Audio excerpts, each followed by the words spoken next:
नमस्कार महाराष्ट्रातील माझ्या सर्व शिक्षण सेवक बंधू आणि भगिनींनो, आजचा एक अतिशय महत्त्वाचा निर्णय जो की शिक्षण सेवक बंधू आणि भगिनींसाठी या ठिकाणी आपल्याला पाहायला मिळतोय।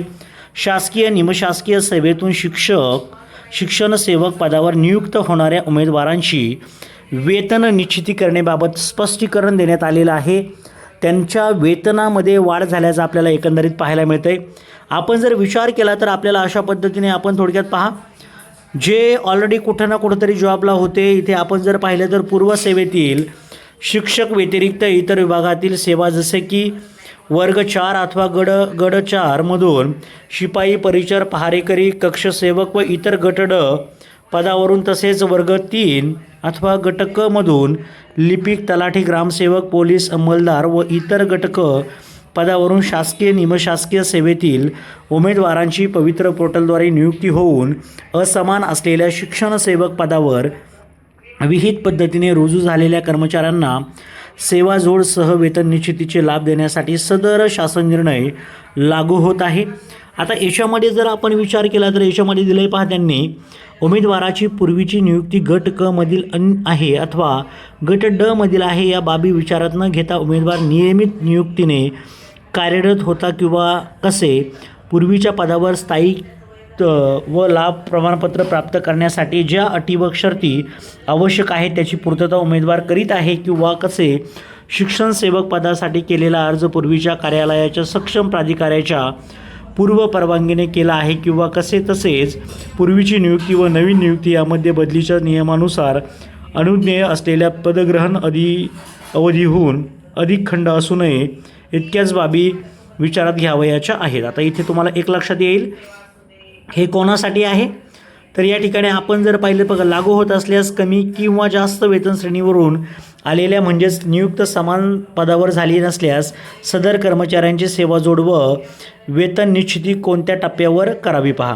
म्हणजे सेवा जोड पण त्यांची धरली जाईल, ज्यांनी ऑलरेडी सेवेमध्ये किती कालावधी काम केलेलं आहे ते सुद्धा पुढे पकडलं जाईल, आणि दुसरी गोष्ट त्यांची वेतन वाढ देखील केली जाईल। इथे तुम्हाला त्यांनी त्याचं उदाहरण दिलेलं आहे।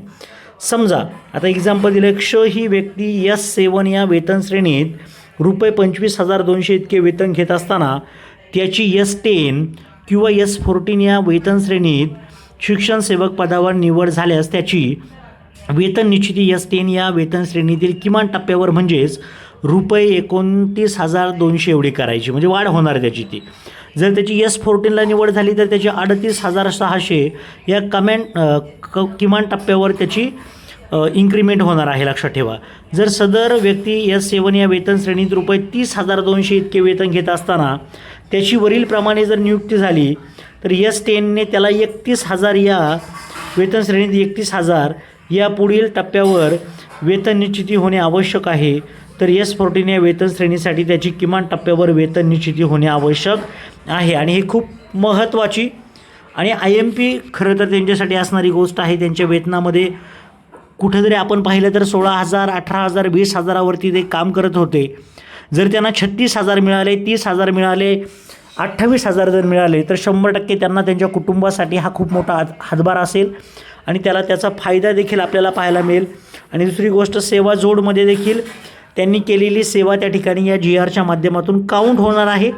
ही त्यांच्यासाठी खूप महत्त्वाची मोलाची गोष्ट आहे। आता महत्त्वाचा मुद्दा म्हणजे जे रेग्युलर इतर शिक्षण सेवक आहेत त्यांनासुद्धा अशाच प्रकारची गोड बातमी मिळावी या अनुषंगाने सर्वच्या सर्व शिक्षण सेवक कार्य करत आहेत आणि त्या ठिकाणी वेगवेगळ्या पद्धतीने याचिका देखील आपल्याला टाकल्याचं पाहायला मिळतं आहे। त्या याचिकेवरती काही ना काहीतरी उपाय काढावा म्हणून तरी हे सरकारचं पाऊल तर नसावं असाही प्रश्न त्या ठिकाणी शिक्षण सेवकांना पडलेला आहे, कारण की सरकारच्या उत्तराची वाट हे याचिकाकर्ते पाहत असल्याचं आपल्याला पाहायला मिळते। तर अशा पद्धतीने खरं तर जे शिक्षण सेवक ऑलरेडी कुठे ना कुठेतरी शासकीय निमशासकीय कार्यालयात कामाला होते त्यांना नक्कीच ही आनंदाची बातमी असणार आहे।